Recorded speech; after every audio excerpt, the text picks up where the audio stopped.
Ici Louis Lemieux, député de Saint-Jean et ex-journaliste et animateur. La chaîne YouTube que vous regardez en ce moment, Studio Saint-Jean, c'est ma chaîne au service de ma communauté.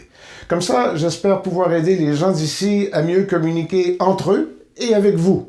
L'idée, c'est que les citoyens, les groupes communautaires, les organismes qui viennent me rencontrer dans le bureau ont beaucoup à dire et je voudrais que beaucoup plus de gens l'entendent. Donc, comme ça, tout le monde, vous y compris, allez savoir qui ils sont, ce qu'ils font, pourquoi ils le font, comment ils le font et pour qui ils le font. Abonnez-vous à ma chaîne, j'en ai tout plein comme ça. Pendant la campagne électorale, vous le savez, je suis arrivé un peu vite, de façon intempestive, disons. Il y a quelqu'un qui m'a glissé à l'oreille qu'il y avait un beau gros projet Alzheimer dans la région. Tout de suite après mon élection, j'ai trouvé Edouard Bonaldo pour qu'il m'explique ce que c'était que ce faubourg Alzheimer que j'ai lu dans le journal à peu près en même temps à l'automne. Il y a eu des articles de journaux là-dessus et quelques annonces. Bonjour Edouard Bonaldo. Bonjour Louis. Ce que je voulais faire avec vous, c'est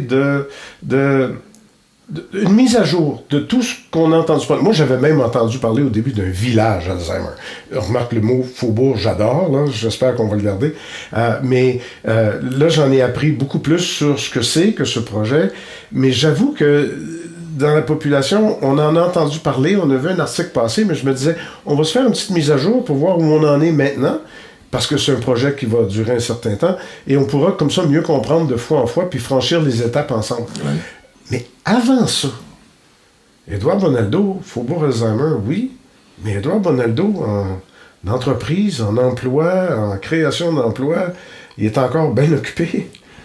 Très occupé, très occupé. Oui, depuis une vingtaine d'années, on a décidé qu'on offrirait dans le Haut-Richelieu un service d'incubation, d'accélération d'entreprise. Et pour ce faire, on offrirait évidemment un toit à ceux qui seraient des incubés. Mm-hmm. Et donc, on a commencé en 2000. Et actuellement, on est sur le site de l'aéroport avec une capacité d'incubation quand même assez importante, de 50 000 pieds carrés. Et donc, depuis 2017, je dirais, Louis, on a fait le virage un peu 4.0. Et donc, 4.0 donc, c'est ce qu'on faisait avant avec un peu plus de sophistiqué là, et comment je dis, de bébelle informatique, oui, comme tu connais. Et donc, ça crée beaucoup de nouveautés dans l'environnement que l'on opère, parce que la clientèle est différente. Et donc, c'est pas juste des gens de métier, là, c'est des gens qui ont des idées, qui veulent ajouter à ce qu'on faisait avant, par exemple l'électromécanique. Et donc, c'est stimulant. Et on va essayer de faire le plus qu'on peut pour les aider à part de leur offrir un toit, les aider dans le savoir de base, puis le savoir-faire. Et aussi, on a une capacité quand même importante en support mentoral. Donc, on a une équipe de mentors qui aussi peut aider les gens dans le savoir-être. Alors, parce qu'on ne dira jamais assez à quel point c'est important, parce que ça fonctionne. Évidemment, il y a toujours, dans ce genre d'entreprise-là naissante, il y a toujours une part de risque, et puis avec le risque vient parfois des échecs avec lesquels on apprend. Mais au final, ça fonctionne, ces formules-là. Là. Oui, ça fonctionne, et je dirais que pour ceux qui débutent, on est en mesure de leur offrir beaucoup de solutions de maillage. Solutions de maillage dans le sens qu'avec le temps, on apprend la combinaison de plusieurs portes qu'on peut leur ouvrir pour qu'ils puissent recevoir de l'aide, recevoir de l'expertise ou des compléments.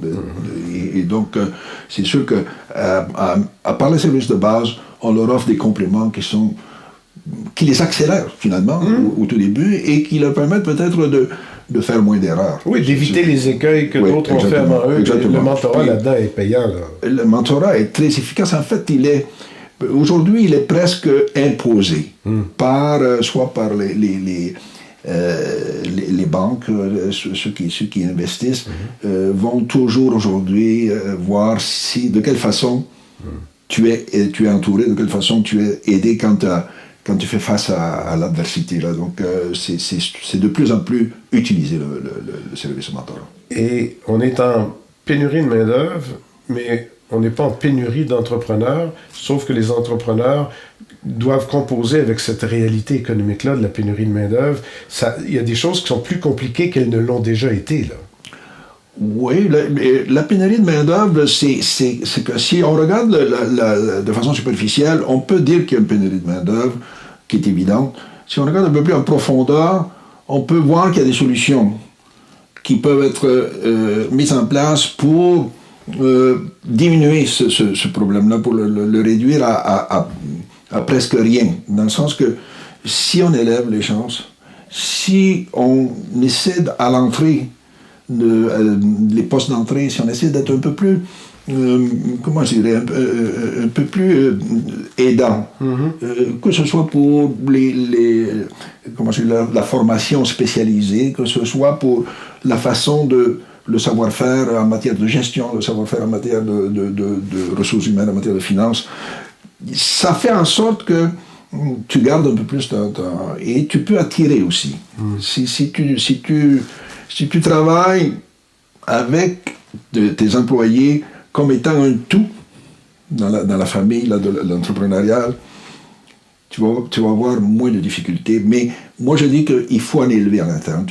Celui qui veut toujours aller chercher la personne qui est déjà élevée, qui est déjà prête à faire la job le lendemain à 8 heures, c'est-à-dire qu'elle est performante le lendemain à 8 heures, c'est un peu rêver à la couleur, c'est un peu égoïste, moi je pense. Je pense qu'il faut aider les jeunes à s'adapter et à aller chercher les outils qui leur manquent. J'aime l'éclairage que tu mets sur le sujet, on en reparlera parce qu'à chaque fois qu'on se voit, on parle entre autres de ça, mais c'est important parce que c'est réducteur de juste parler de pénurie de main-d'œuvre puis de traiter le problème juste d'une façon, oui. Parce qu'effectivement, il y a plusieurs facettes à ça, et c'est pour ça que tu es toujours de bons conseils. Et c'est pour ça que lorsque j'ai compris que tu étais dans l'organisation autour de Faubourg Alzheimer, que j'ai prêté une oreille, j'ai posé des questions, j'ai commencé à travailler avec vous dans la mesure où il y a beaucoup de trucs gouvernementaux avec ça. Et là, ce que je voulais faire aujourd'hui, c'est une mise à jour pour quelqu'un qui n'a jamais entendu parler du Faubourg, qui n'a jamais pris le temps de lire dans le journal ce qu'on en disait. Le Faubourg Alzheimer, c'est quoi? OK. Je vais essayer d'y répondre le plus simplement possible. Et ça débute par un problème de santé qui est de plus en plus, qui fait tache d'huile. Et qui fait en sorte que le docteur Marie-Chantal Ménard est très préoccupé par cette dimension de cette maladie et du fait qu'elle se multiplie de façon exponentielle. Ça fait peur.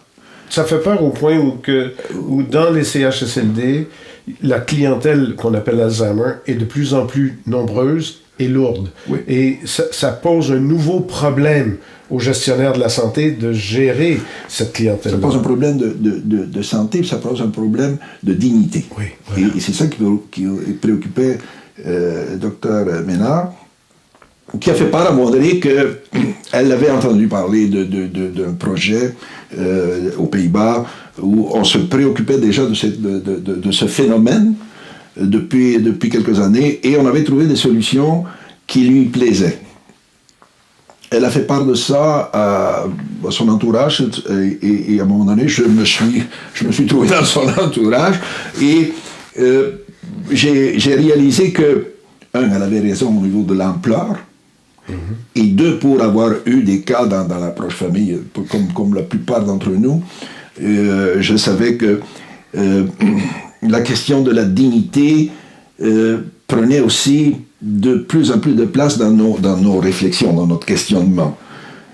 Et c'est pour ça que j'ai accepté de lui donner un coup de main avec d'autres, et de lui dire aussi que moi, je ne suis pas un spécialiste en santé, et donc pas du tout, et je ne pourrais pas l'aider dans ce domaine-là, mais je pourrais l'aider dans d'autres facettes de ce projet qui consistait au début à créer un village où on essaierait d'aménager, de faire en sorte, auprès de telle sorte que les gens pourraient vivre une vie plus sereine, indépendamment de l'handicap, et qui pourraient passer de l'instant de leur jour à la même place sans subir le traumatisme du déménagement, du changement qui est multiplié par 10 et exponentiel le traumatisme pour les gens qui souffrent d'Alzheimer, de toute façon. Mais même si tu ne souffres pas d'Alzheimer, déjà, à mon âge, les repères, Louis, c'est important, les repères, là, pour être capable de fonctionner dans la vie. Et donc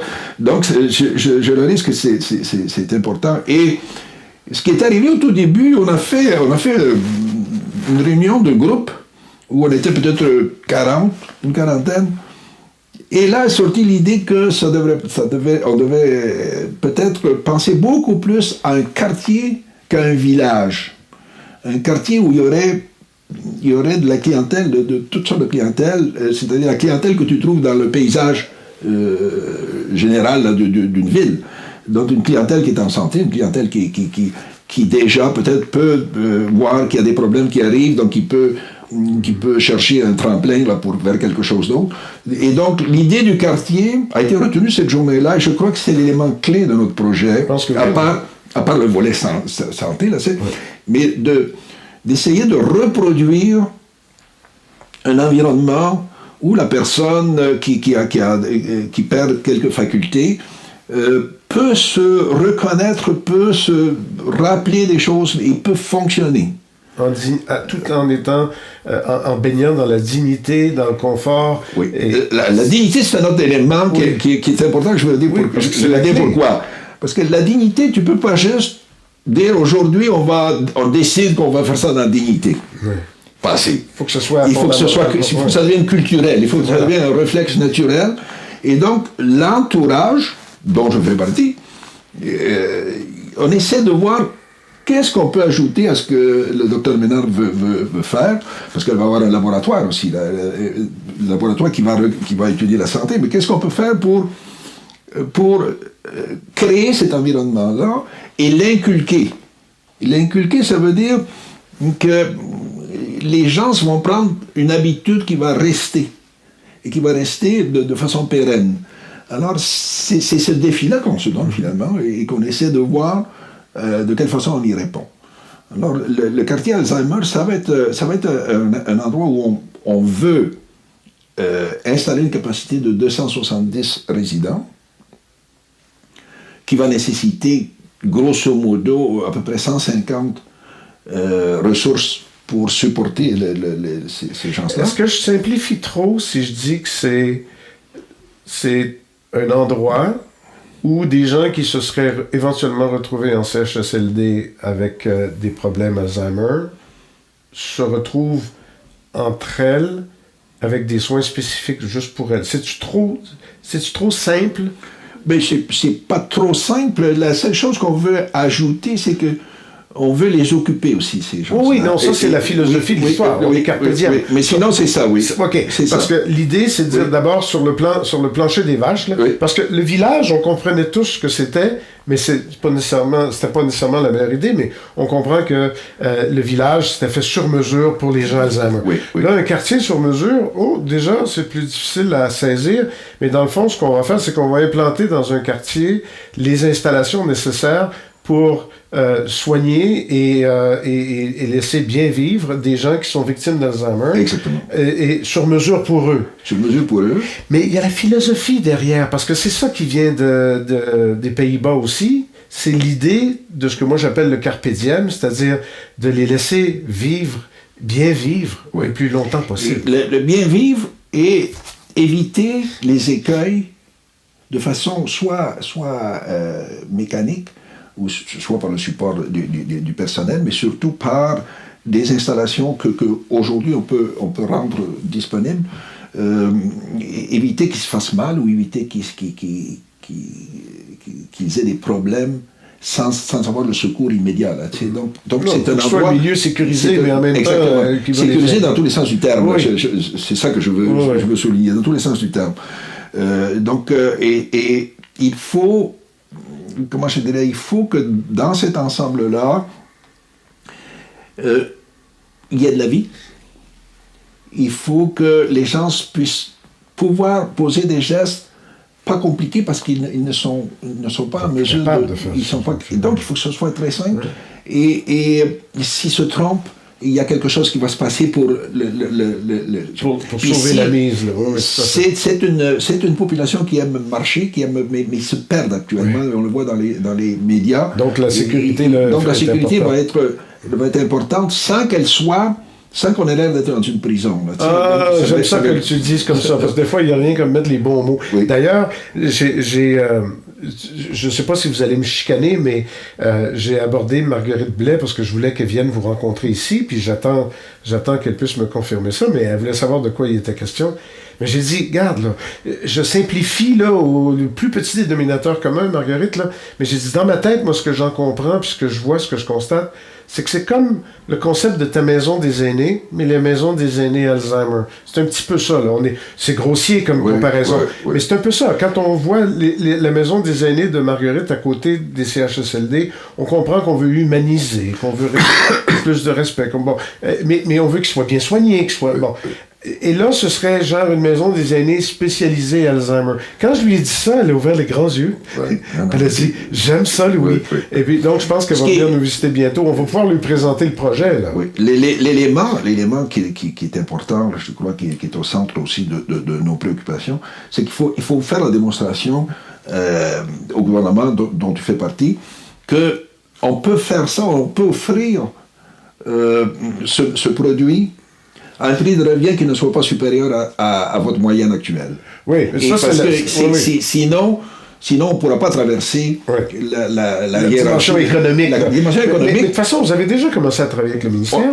Oui, et il est évident parce que c'est la clé de notre projet, c'est de convaincre le ministère que ça a du bon sens. Bon, alors, non seulement au niveau de la santé, mais aussi au niveau du prix de la vie. Oui, il faut que ce soit, j'allais dire pas abordable, mais viable, économiquement viable. Oui. D'ailleurs, vous êtes bien installé. Le projet a des bonnes bases. Desjardins vous a aidé pour un plan d'affaires.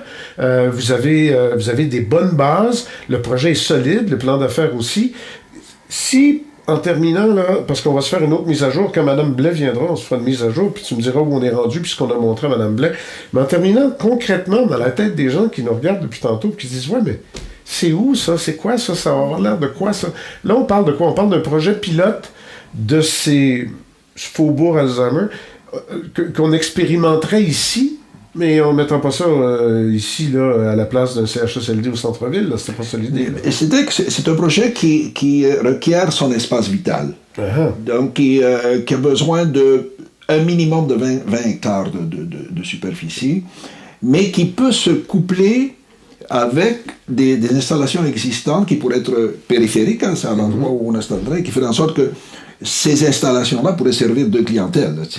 Donc, c'est dans ce sens-là que ça serait dans le Grand Saint-Jean, là. Pardon? Ça serait dans le Grand Saint-Jean, quelque part, là. C'est moi, une des raisons pour laquelle je suis dans ça, évidemment, c'est qu'il faut que ça se fasse à Saint-Jean. Ouais. Et donc... moi aussi, pour ça que je suis... Non, mais je crois qu'il faut être honnête pour dire que nous avons parti le projet à Saint-Jean, nous avons travaillé avec la ville, les autorités municipales de Saint-Jean en premier, avec ton prédécesseur en premier, avec le député de Saint-Jean aussi au niveau fédéral. Et pour que ça se fasse à Saint-Jean, moi, dans mes fonctions du quotidien, je dois développer, c'est-à-dire que dans ma mission, je développe le Haut-Richelieu, où je dois aider à développer. Oui, parce que donc pour moi... Tu m'as parlé d'un certain nombre, là, c'est pas toute la clientèle locale, oui, c'est régional. Oui, c'est régional. Il faut que ce soit régional, sinon c'est une autre dimension qui ferait en sorte qu'on bloquerait. Là, donc il faut que ce soit régional. Mais ça roule bien, les discussions au ministère? Ça va très bien. Le ministère a délégué des hauts fonctionnaires pour faire l'interface, pour discuter des détails. On doit leur parler la semaine prochaine, je crois, pas la semaine prochaine, l'autre après. Et donc, c'est raisonnable de dire que ça avance de façon très, très prometteuse. Bon, ben je vais redoubler d'efforts pour demander à Marguerite Blais de venir faire un tour à Saint-Jean-sur-Richelieu pour qu'on puisse lui présenter quelque chose éventuellement. Et ce quelque chose-là, il est en évolution. Vous continuez de travailler là-dessus, pas juste avec les fonctionnaires, mais avec les gens d'Alzheimer, avec les gens de partout, parce qu'il y a plein de parties prenantes là-dedans. Là. Il y en a beaucoup de parties prenantes. Il y en a beaucoup. Et donc, on fait notre possible pour ne pas faire trop d'erreurs, mais il n'y a rien qui vous empêche de nous corriger si vous voyez qu'on prend un mauvais, mais je tiens quand même à souligner le bel accompagnement là, que nous vous offrez. Oui, non, mais c'est un beau projet pour Saint-Jean. C'est un beau projet pour Saint-Jean. Tous les partenaires là-dedans, Oui, je sens juste du positif à la ville, partout ailleurs. Tout le monde est convaincu qu'il y a là une voie d'avenir pour notre société, parce que c'est la seule chose dont on n'a pas parlé depuis qu'on a commencé à jaser. Comme d'habitude, on s'égare. Mais Alzheimer, là, c'est devenu un défi énorme. Là. En fait, c'est un dossier qui commande de ne pas serrer ses papiers le soir quand tu pars, parce que demain, le problème va exister encore. Oui, donc, c'est ça. Il faut le traiter comme étant un dossier crucial, un dossier important. Et ce que je disais tantôt, c'est qu'il faut développer une culture pour soutenir ce que l'on veut faire.